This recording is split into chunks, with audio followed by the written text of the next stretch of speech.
Merci. Je voudrais d'abord encore une fois présenter les excuses de Pascal Boniface, donc le directeur de l'IRIS, qui n'a pas pu être présent ce soir et que donc je supplée au pied levé.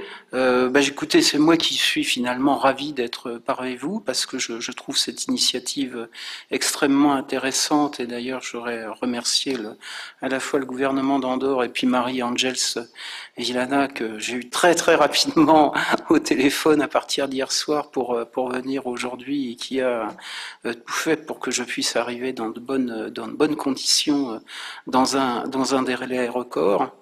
J'avoue aussi que je suis ravi d'intervenir après un philosophe sur ces questions-là, parce que effectivement, je pense on travaille dans des domaines qui sont des sciences humaines, qui nécessitent la multidisciplinarité, et que si on ne prend pas en compte cette multidisciplinarité, on commet des erreurs qui peuvent être extrêmement importantes, gravissimes, comme on le voit d'ailleurs à l'heure actuelle, hein, puisqu'à un moment donné, il faudra bien quand même parler de faute quand on en arrive à une crise économique telle qu'elle est actuellement.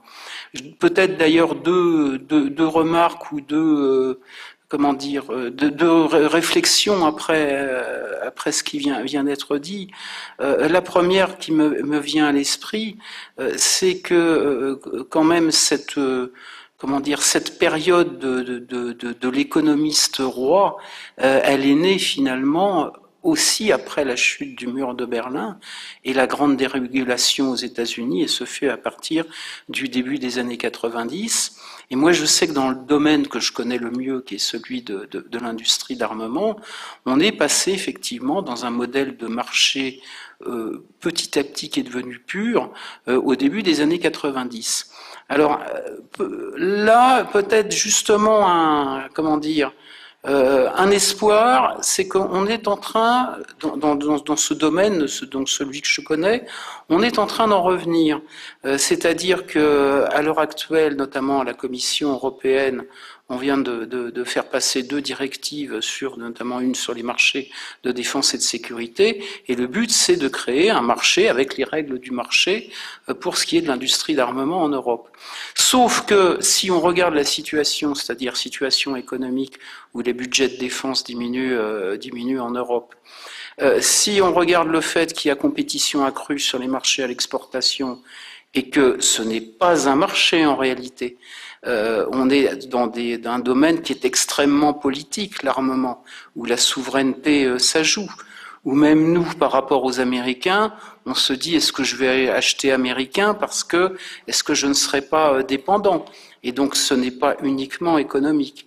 Et bien donc sur cette question de l'industrie d'armement européenne, on est en train d'en revenir, et je sais que j'ai un programme qui est en train de commencer avec la Commission européenne et avec l'Agence européenne de défense. Et le but, c'est de voir quels sont les instruments de politique industrielle, c'est-à-dire en fait des instruments anti-marché, qui pourraient compléter les instruments du marché de manière à je dirais, soutenir une base industrielle et technologique de défense européenne. Et en fait, c'est pas développer l'industrie d'armement et faire que les marchands de canons, je dirais, se fassent beaucoup d'argent. C'est simplement avoir à l'esprit que on doit maintenir un minimum d'autonomie stratégique dans un environnement qui n'est pas qu'économique, mais qui est également politique. Donc on a une réflexion sur ce sujet qui est finalement extrêmement pragmatique, mais en se disant si on ne fait fonctionner que les règles du marché, de toute façon on aura une destruction totale de l'industrie d'armement, ça on l'a compris. Et donc on a une réflexion extrêmement pragmatique qui relève presque plus de la recette de cuisine, où en se disant si je mets un petit peu plus de sel, si je mets un petit peu plus de poivre, tout ça devrait fonctionner. Mais si nous faisons fonctionner uniquement les règles du marché, on a compris, enfin d'ailleurs, je dirais qu'on allait à la catastrophe dans ce domaine. Par rapport donc au thème de ce soir qui qui m'est confié donc sur la recomposition de l'ordre stratégique mondial. Je dirais peut-être une question méthodologique d'ailleurs qui nous est posée, nous qui travaillons sur les questions de relations internationales et de défense, qui est qu'on a un double métier qui est à la fois de décrypter le présent, c'est-à-dire de donner des grilles de lecture sur la situation actuelle, et puis également de faire de la prospective, c'est-à-dire essayer de savoir ce qui va se passer dans le futur. Et je dirais que vous vous doutez bien que le plus difficile dans ce métier, c'est faire de la prospective. Parce que la prospective, il y a toujours un risque extrêmement important de commettre des erreurs. On est dans les sciences humaines. Il y a quand même quelque chose qu'on a fini par comprendre, c'est que il fallait raisonner de deux manières différentes. On peut raisonner de manière itérative, et il faut raisonner de manière itérative, c'est-à-dire j'ai une situation donnée et j'essaie de regarder comment ça va évoluer dans le futur à partir d'une situation donnée. Et puis, il y a une deuxième façon de raisonner qui est complémentaire, c'est essayer d'appréhender ce que pourraient être les ruptures stratégiques. Et c'est pour ça que je trouve d'ailleurs que le titre l'intitulé de cette série de conférences est excellent, parce qu'effectivement, on est dans une période de rupture stratégique. Et qui dit rupture stratégique, il dit, et c'est un peu ce que je vais essayer de vous démontrer, il dit des évolutions extrêmement rapides, une sorte d'accélération de l'histoire qu'on n'a pas dans des périodes où il n'y a pas de rupture stratégique, où on a un déroulement relativement itératif de l'évolution des relations internationales. Donc, par exemple de rupture stratégique, on a eu naturellement la chute du mur de Berlin en 1989. Et la chute du mur de Berlin en 1989, on sait très bien que quelques années plus tôt, personne ne l'aurait prévu. Si on prend la révolution, le printemps arabe, moi j'ai toujours un souvenir en tête, parce que je suis absolument pas un spécialiste de la région, mais il se trouve qu'en avril l'année dernière, je suis invité à un colloque en Tunisie, organisé par un professeur de droit international tunisien, Rafa Benachour. Rafa Benachour, donc il est devenu ministre délégué auprès du nouveau gouvernement, et puis il a été nommé récemment ambassadeur de Tunisie en Maroc. On a longuement discuté avec lui. À aucun moment il nous a dit, écoutez, dans 10 mois, Ben Ali c'est terminé. Et c'était un opposant. Et c'était un opposant à qu'on laissait relativement tranquille dans sa fac de droit. Et en plus, il a été conseiller du colonel Kadhafi pour la réforme de l'Union africaine. Il nous avait d'ailleurs raconté une histoire totalement abracadabrante, mais ça c'est un peu normal avec le colonel Kadhafi, d'un entretien sur cette question de la réforme de l'Union africaine. Donc les ruptures stratégiques, j'ai envie de dire qu'on les comprend souvent après coup. On les comprend souvent après coup, mais en même temps, il faut essayer d'essayer de deviner qu'est-ce qu'il y a comme ce qu'on appelle des signaux faibles pour essayer d'anticiper ces ruptures stratégiques. Et donc les deux ruptures stratégiques qui aujourd'hui me semblent majeures, c'est cette question de la crise économique, parce que je pense qu'on n'est pas dans une crise économique comme on a pu en avoir autrefois. On est dans une crise systémique qui peut aboutir à des bouleversements internationaux et qui commence déjà à aboutir à des bouleversements internationaux. Ça, c'est la première chose. Et puis, on a une révolution technologique. Alors, donc, j'étais pas là hier, donc je sais que quelqu'un a fait une conférence sur Internet, mais on a un exemple, effectivement, de révolution technologique qui peut aboutir à des bouleversements stratégiques. D'autre part, autre chose qui est assez amusante, c'est que au moment où la crise économique survient, c'est-à-dire en septembre 2008, en France, on vient de refaire le livre blanc sur la défense et la sécurité nationale, et justement, on vient de dire un des éléments importants, c'est l'anticipation, c'est de deviner quelles sont les ruptures stratégiques. Le livre blanc, il date de juin 2008 en France. À aucun moment est écrit il va y avoir une crise économique majeure qui va démarrer trois mois plus tard. Donc, cette crise économique, rupture stratégique majeure, et là je vais peut-être revenir plutôt au sujet qui m'est donné, c'est-à-dire quelles sont les conséquences que peuvent avoir cette crise économique en termes de recomposition de l'ordre stratégique mondial. Donc, comme je vous l'ai dit, je ne suis pas économiste, mais on a quand même tous le sentiment qu'on n'est pas dans une crise habituelle et qu'on est dans une crise systémique. Premier bouleversement, on peut avoir des crises sociales extrêmement importantes dans certains pays. Que va devenir la Grèce dans les années à venir? Quelle sera tout simplement la situation intérieure en Grèce? Quelle va être la réaction de la population, des gens qui vont voir leur niveau de vie radicalement diminuer dans les mois qui viennent? Il est évident que effet et réaction, il faut essayer de comprendre quelles sont les conséquences sociales des mesures d'austérité drastiques qu'on a dans certains pays. Parce qu'il est évident qu'on peut aboutir à d'autres réactions derrière, à d'autres bouleversements, à d'autres crises.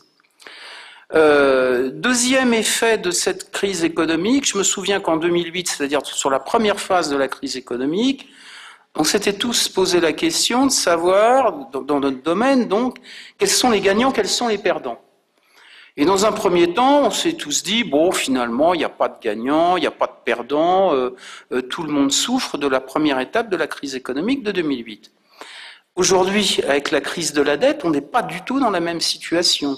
On est dans une situation où on a un différentiel de croissance qui est majeur entre l'Occident, et l'Occident c'est l'Europe et les États-Unis, et l'autre partie de la planète, et notamment les pays émergents et l'Asie.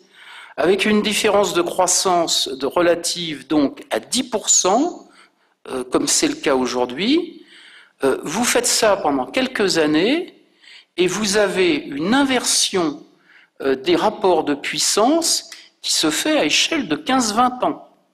Bon, il a fallu quand même à peu près 75 ans, enfin un peu moins quand même, pour que la puissance des États-Unis se mette en place, pour qu'on considère que c'est une superpuissance, voire une hyperpuissance, comme on a dit après la chute de l'URSS.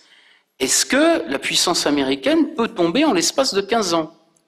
Aujourd'hui, si on fait un raisonnement itératif à partir de la crise telle qu'elle est actuellement, en 2030, la Chine est supérieure aux États-Unis en termes de puissance économique, l'Inde croît énormément, l'Europe diminue énormément, donc on a nécessairement une recomposition de l'ordre stratégique mondial extrêmement rapide, à échelle de 15 ans. Donc on est bien en face, tout au moins aujourd'hui, au jour d'aujourd'hui, si on fait le commentaire, en face d'une rupture stratégique avec des conséquences majeures en termes de recomposition. Bon, j'y reviendrai après quand je détaillerai un peu tous les pays, mais aujourd'hui, dans mon domaine qui est le mien, dans le domaine de la défense, il y a eu récemment notamment un séminaire entre Polonais, Allemands et Français sur les capacités militaires. Le terme qui est utilisé aujourd'hui, du fait de la crise économique et du fait de ce différentiel de croissance qu'on retrouve nécessairement sur les budgets de défense, c'est déclassement stratégique. C'est-à-dire déclassement stratégique de la France et de l'Europe par rapport à d'autres puissances. Donc ça, c'est le deuxième point qui est très important. Troisième point important, c'est qu'on a une crise, et ça je pense que peu de gens en parlent, une crise qui se développe en termes d'inégalité de la richesse intérieure. Cette crise, on la trouve dans les démocraties occidentales. Nous, on a eu les crises des banlieues en 2005. On vient d'avoir la crise au Royaume-Uni sur ce sujet. On sait très bien que même sur les pays émergents, on a un différentiel majeur de richesse intérieure entre les différentes couches de la population.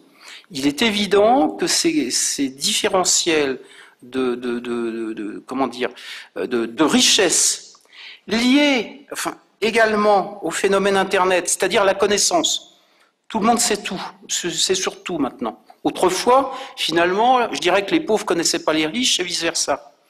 Aujourd'hui, tout se sait. Et ça peut créer des ruptures majeures au sein de nos États. Ça, je pense que c'est quelque chose qu'il faudra extrêmement surveiller dans les années qui viennent. Quatrième phénomène qu'on voit aujourd'hui avec ce phénomène de crise économique, il faut bien voir que dans les années précédant la crise économique, on était dans des phases, où on avait le sentiment, alors, j'allais dire du fait de la globalisation, mais c'est pas la globalisation qui est responsable du phénomène, c'est la non-régulation. Non-régulation plus globalisation faisait qu'on avait le sentiment que le pouvoir politique n'était plus capable d'agir sur les événements. On sait très bien qu'en France, par exemple, l'élection de Nicolas Sarkozy en 2007, elle est liée au retour du politique. Le message, c'est « je vais faire de la politique et je vais modifier votre vie ». Dans le bon sens, naturellement. Le problème, c'est que non-régulation, plus ce discours, plus crise économique, peut donner le sentiment aux populations que le politique est totalement inefficace, voire pas sérieux, avec un risque naturellement majeur, c'est que comme nous sommes dans des démocraties, tout au moins en Europe, des démocraties électives, il y a des risques majeurs aujourd'hui d'élection de dirigeants populistes. Avec là, on ne peut pas savoir, peut y avoir des fuites en avant, mais il y a certains qui ont un risque également majeur à ce niveau. Alors qu'est-ce que ça peut donner tout ça? Ça peut donner plusieurs scénarios possibles. Là, je parle en termes de scénarios qui ne sont pas nécessairement exclusifs les uns des autres, qui peuvent être aussi exclusifs de les uns des autres. Donc on peut avoir des émeutes de la pauvreté ou de l'inégalité, donc y compris dans notre démocratie occidentale. On peut avoir une réaction sous forme de régulation, c'est ce qu'il faut espérer, une régulation qui soit forte sans crise violente. On peut avoir également une crise violente. Au fond, le communisme est mort en 1989. Est-ce que le capitalisme tel qu'il existe aujourd'hui ne va pas mourir dans les mois ou dans les années qui viennent? On ne peut pas ne pas exclure ce type de questions. Et si je pense qu'on n'aura pas de printemps arabe en Europe, on peut avoir éventuellement des formes, ce que j'appellerais des formes de printemps arabe dans nos pays, c'est-à-dire en fait avec des réactions au niveau de la base de la population qui s'appuie sur les réseaux sociaux. Donc la deuxième rupture, maintenant, la rupture technologique d'Internet. Alors d'abord, Internet, il se trouve qu'il y a quelques années, j'ai fait un ouvrage, mais c'était lié à Internet et la révolution sur les champs de bataille, donc ça avait un objectif totalement en termes de défense et en stratégie militaire, donc j'avais travaillé un peu sur la question, et je me suis aperçu qu'en fait les premières recherches d'Internet, effectivement, c'est au Pentagone, au début des années 70. Mais pourquoi c'est au Pentagone? Parce que tout simplement, la recherche aux États-Unis, elle est beaucoup financée par les militaires et pas beaucoup par le civil. Les militaires, le budget de la défense, ils payent de la recherche fondamentale. Et c'était de la recherche fondamentale. C'était des universitaires qui avaient des labos d'université qui voulaient communiquer entre eux, qui voulaient trouver un moyen plus rapide et plus efficace de communiquer entre eux. Là aussi, au départ, un objectif, je dirais, relativement limité et beaucoup plus pragmatique avec les conséquences qu'on voit aujourd'hui. Alors après, il y a eu toute une sorte de fantasmagorie sur Internet. On a dit qu'Internet avait servi en fait comme support à la guerre des étoiles de Reagan, que la guerre des étoiles de Reagan, ça avait été une telle course à l'armement que ça avait entraîné la chute de l'Union soviétique en 1989. Bon, ça, je pense que c'est bon. D'abord, les explications uniques sont toujours fausses. Il y a toujours en général, plusieurs raisons à un phénomène, plusieurs explications. Ça, c'est la première chose. Et je pense qu'on surévalue totalement le facteur militaire dans la chute de l'Union soviétique. En revanche, comme dans les printemps arabes, le facteur communication a énormément joué. Le facteur communication a énormément joué. Moi, je me souviens de cette époque-là. Le système, il est parti tout bêtement. Il est parti du fait que les populations des pays d'Europe centrale et orientale commençaient à avoir la connaissance, tout simplement, que leurs voisins qui étaient distants de 150 à 200 km étaient plus aisés qu'eux, qu'un jour, les Hongrois qui avaient commencé à libéraliser le régime ont ouvert la frontière hongroise, que les gens sont partis par la frontière hongroise, et que comme la frontière Allemagne de l'Est, frontière Hongrie, était ouverte, les Allemands de l'Est sont partis par la Hongrie. Et qu'au bout d'un moment, ça ne servait plus à rien de maintenir le mur de Berlin, et c'est comme ça que le mur de Berlin est tombé. Mais le facteur connaissance, transparence, communication a énormément joué, comme il a joué naturellement dans le printemps arabe. Donc aujourd'hui, Internet, je dirais que ça a deux fonctions. Première fonction, c'est une fonction de communication, d'accès à l'information et de communication entre les individus, possibilité d'avoir une communication de masse, notamment du fait des réseaux sociaux. Et puis il y a une deuxième fonction qui est que tous ces systèmes d'information et de communication, aujourd'hui, ils organisent notre vie quotidienne. C'est-à-dire l'accès aux services publics, les services de transport, vos comptes bancaires. Bon, il est possible qu'un jour on arrive à supprimer complètement la monnaie et qu'on ne fonctionnera plus que par carte bancaire. Et c'est là qu'on arrive à une des je dirais pas faiblesse, mais un des risques, effectivement, d'Internet et du développement des systèmes d'information et de communication, c'est qu'un jour, effectivement, certains se sont aperçus qu'ils pouvaient attaquer les systèmes d'information et de communication et que ça pouvait être une fragilité majeure de nos sociétés. Donc c'est ce qu'on appelle donc les cyberattaques. Et dans le domaine de la défense, et ça a été vraiment très rapide, c'est sur les 2-3 dernières années, cette question qui n'était absolument pas étudiée est devenue aujourd'hui un enjeu majeur sur les questions de sécurité, d'analyse de la menace, parce qu'on a compris qu'il y avait un risque majeur à ce niveau-là. Alors, on a eu la fameuse attaque sur les services publics estoniens en 2007, et aujourd'hui, on a régulièrement, alors c'est à la fois du quantitatif et du qualitatif, des attaques, je ne sais pas s'il y a eu je n'ai pas suivi récemment des banques ou des choses comme ça, mais sur les services des ministères de la Défense, ça, il est évident qu'il y en a. De ce fait, c'est quelque chose qui est de plus en plus pris en compte par les États. Vous avez dans la stratégie de sécurité du Royaume-Uni, le Royaume-Uni l'année dernière a décidé de diminuer drastiquement son budget de défense du fait de la crise économique. Mais en revanche, il a décidé de mettre l'accent sur la lutte contre les cyberattaques. C'est une question qui est prise en compte également par l'OTAN. Et puis récemment, vous avez la stratégie de défense des États-Unis face aux cyberattaques qui a été publiée donc au mois de juillet. Et il a été dit clairement qu'en cas d'attaque majeure, une attaque majeure serait susceptible d'une réponse avec des moyens militaires. C'est-à-dire qu'on fait bien le lien entre quelque chose qui a priori n'est pas un moyen militaire, une cyberattaque, mais le fait qu'on puisse avoir une réponse militaire.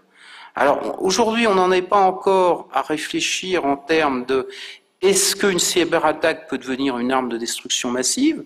C'est-à-dire, est-ce qu'on pourrait avoir une attaque majeure qui s'en prenne véritablement à tous les services, c'est-à-dire services bancaires, services de transport, services publics, services institutionnels, qui bloquent totalement un pays, qui le désorganise, qui puisse l'appauvrir sur la question notamment des moyens financiers. Ça, c'est des questions qui sont aujourd'hui, qui commencent à être auxquelles on commence à réfléchir, et on réfléchit également au terme de moyens de riposte. Est-ce qu'on riposte avec des moyens militaires? C'est ce que je disais tout à l'heure sur les États-Unis. Est-ce qu'on se dote, alors des moyens de défense naturellement contre les cyberattaques, ça c'est évident, mais est-ce que on se dote des moyens de moyens offensifs en termes de cyberattaques? Je sais que quand le concept stratégique de l'OTAN, donc le concept stratégique de l'OTAN a été revu l'année dernière, il a été adopté au sommet de Lisbonne en novembre 2010, et une des questions qui s'est posée dans les réflexions préparatoires à cette révision du concept stratégique de l'OTAN, c'était de se dire à un moment donné, mais est-ce qu'on va préciser ce qu'il y a dans l'article 5 du traité de l'Atlantique Nord, c'est-à-dire la clause d'assistance collective, la clause de sécurité collective entre les États qui font que si un pays est attaqué, les autres peuvent lui venir en aide. Donc la question qui s'est posée, c'était de se dire, est-ce que finalement une cyberattaque peut être peut rentrer dans le champ de l'article 5 du traité de l'Atlantique Nord?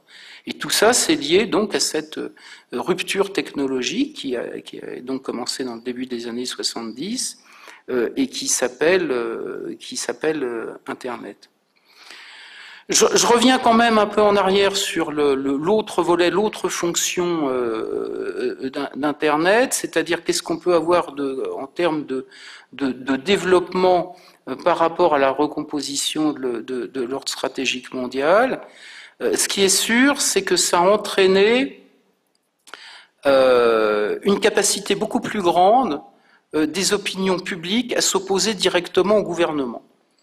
Parce qu'il y a la transparence, d'une part, qui se fait, l'accès à l'information grâce à Internet, et deuxièmement, la communication de masse transversale entre les individus. C'est-à-dire que vous avez une sorte de globalisation de l'opinion publique sur des thèmes mobilisateurs. Il est évident que ce double phénomène a été une très mauvaise nouvelle pour tous les régimes autoritaires. Parce qu'un régime autoritaire, il fonctionne toujours justement sur le secret, c'est-à-dire l'absence d'information, et le fait que les individus ne puissent pas communiquer entre eux. Donc ça, c'est évident que c'est totalement, je dirais, destructeur pour tout régime autoritaire. Est-ce qu'on peut aller plus loin avec Internet, c'est-à-dire recréer des nouvelles formes de constitution d'idées politiques, parce que là on est plutôt en réaction avec Internet par rapport à un pouvoir existant. À mon avis, je ne le pense pas aujourd'hui. Je ne pense pas qu'on puisse avoir un nid parti politique qui puisse se constituer, parce qu'il faudra toujours quand même avoir un rapport direct, je dirais presque charnel, entre les gouvernants et puis leurs opinions publiques. Alors, conséquence de ces ruptures stratégiques sur l'ordre international, sur les équilibres stratégiques mondiaux. Les années 90 et début des années 2000, on était en pleine époque de l'hyperpuissance américaine. Hyperpuissance américaine qui se traduisait par le fait qu'il n'y avait plus d'ennemis, en tout cas que les États-Unis n'avaient plus de menaces majeures. L'Union soviétique avait disparu, qu'ils avaient une superpuissance militaire qui surpassait largement tous les autres États. Il faut savoir que encore aujourd'hui, on est dans une situation où les États-Unis font la moitié des dépenses militaires mondiales. Et le deuxième, et les Chinois, tout ça, sont largement derrière les États-Unis. Donc vous avez une supériorité militaire absolue. Bon. La question quand même se pose les États-Unis, aujourd'hui elle est double. C'est que la supériorité militaire absolue, elle a conduit je dirais un demi-succès, quart de succès en Irak, et un véritable échec en Afghanistan. C'est-à-dire que les États-Unis ont quasi perdu les deux guerres qu'ils ont engagées avec cette supériorité militaire absolue. Quand il y a eu donc le changement de gouvernement en 2008, quand Obama est arrivé au pouvoir, première période, il pense qu'il peut encore gagner l'Afghanistan et il met, je dirais, le paquet pendant quelques mois, disons 2 ans sur l'Afghanistan. Il se rend compte que c'est impossible. Et puis la crise économique arrive. Le jour où la crise libyenne arrive, les États-Unis disent « Oula, prudence. Prudence, on ne va pas s'engager sur un troisième terrain dans un pays arabe. On a vu là où ça nous a conduit les 2 premières fois. Donc ils se sont fait un peu tirer par la manche par les Français et les Britanniques.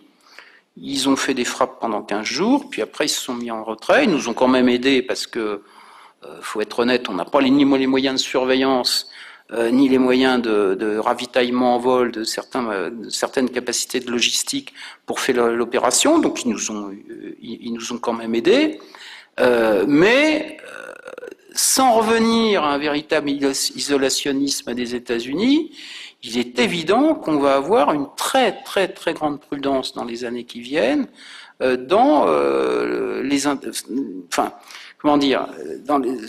il y aura une sollicitation vis-à-vis des États-Unis pour avoir une intervention militaire.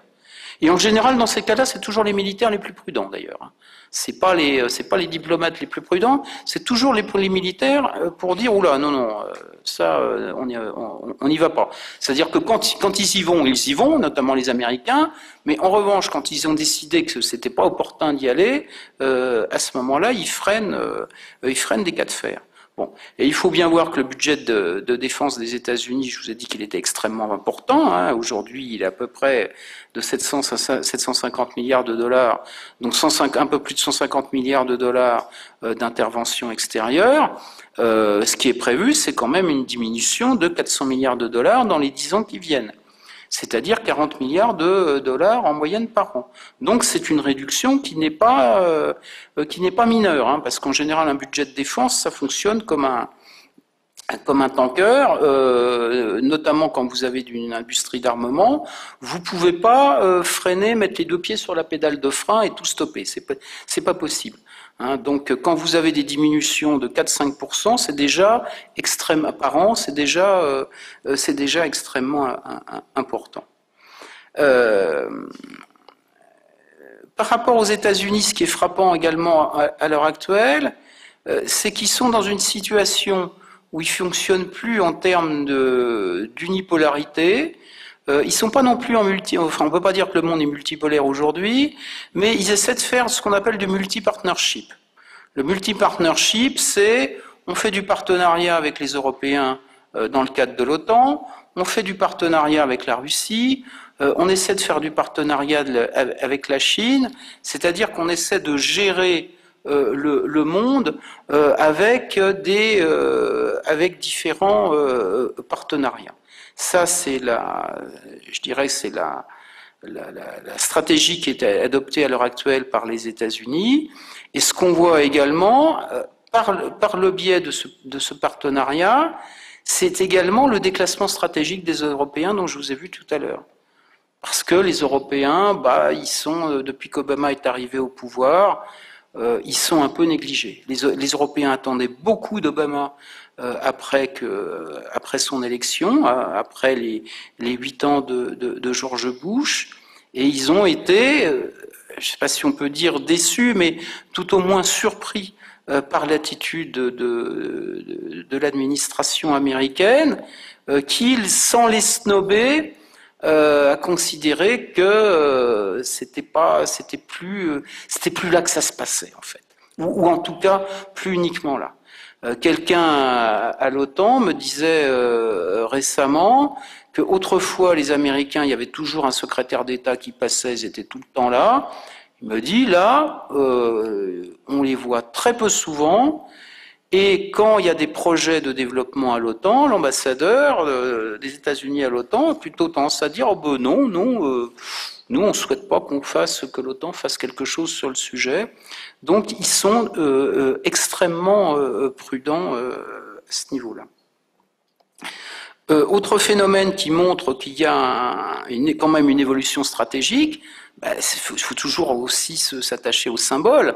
Or, un des symboles, c'est qu'on commence à parler de G2. G2, Chine, États-Unis. Jamais on n'aurait parlé de G2 il y a simplement 5 ans. Et on aurait pu parler de G2 au moment où on était en plein conflit. Chine, Inde, Corée, ça peut être également Brésil. L'émergence, ça vient tout simplement, j'en parlais tout à l'heure, c'est la croissance économique. Quand vous avez une croissance économique à 10-12%, il est évident que vous rattrapez très très rapidement votre retard par rapport aux États-Unis et par rapport à l'Union européenne. Alors, est-ce que ça durera dans les années à venir?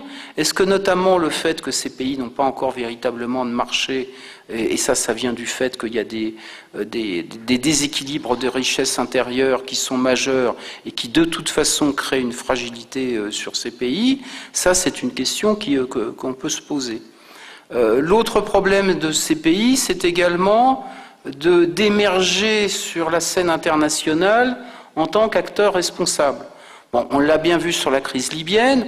Bon, de la part de la Chine, c'est pas tellement étonnant, notamment du fait de leur révolte intérieure. Il est évident qu'ils ont de tout temps, ils ont toujours eu une politique intransigeante en matière de respect de la souveraineté des États, et donc dès qu'on met le moindre petit doigt dans un début d'intervention, y compris humanitaire, ils sont toujours en trait. Ils ont quand même fait un effort énorme, c'est-à-dire qu'ils ont laissé passer la résolution 1973 du Conseil de sécurité des Nations Unies sur la Libye, ce qui n'était pas acquis, ce qui est quand même une première. Mais un pays comme la Chine reste quand même très très en retrait sur ces questions-là, et également les autres pays émergents. On a vu que l'Inde, le Brésil avait également freiné, et il est évident que cette attitude peut leur nuire, notamment par rapport à tout ce qui concerne la réforme des Nations Unies, et notamment de la représentation aux Nations Unies.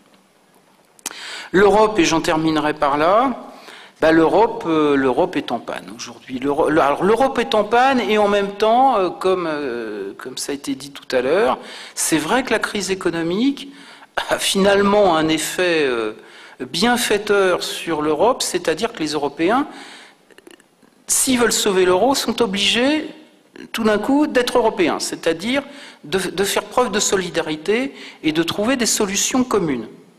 Alors, est-ce qu'on ira jusqu'à avoir des politiques économiques communes? Mais là aussi, la question que vous posiez tout à l'heure est juste. Est-ce que toutes les populations veulent les mêmes politiques économiques? Ça, c'est quand même une question qu'il faut se poser avant de pouvoir agir sur ce sujet. Bon. Mais sinon, l'Europe est quand même en panne. Moi, je le vois dans mon domaine, qui est donc que je connais le mieux, qui est celui de la politique européenne de sécurité et de défense. On est dans une situation qui est dramatique depuis à peu près 5-6 ans. Alors, c'est lié à la non-adoption du traité constitutionnel, mais je pense que finalement, je suis pas sûr non plus que c'est joué un grand rôle sur ce sujet. Je pense que la France a eu un rôle négatif sur la politique européenne de sécurité et de défense, dans le sens où c'est nous qui étions le moteur et que nous ne sommes plus le moteur aujourd'hui. Et derrière la politique européenne de sécurité et de défense, il y a le fait d'avoir une politique commune, une politique étrangère commune. Les deux sont liés, et les deux sont liés d'ailleurs dans le traité de Lisbonne. Et aujourd'hui, donc, on est dans cette situation en termes de défense où on a la crise économique va atteindre les budgets de défense. C'est pas encore le cas en France, mais à mon avis, ça sera le cas à partir de l'année prochaine. C'est le cas au Royaume-Uni, puisqu'ils diminuent leur budget de défense de 8% par an. C'est le cas en Allemagne, où la réduction est de 8 milliards d'euros sur 3 ans, je crois, quelque chose comme ça. Donc on a des diminutions drastiques de budget de défense, et donc il faudrait mettre nos moyens en commun.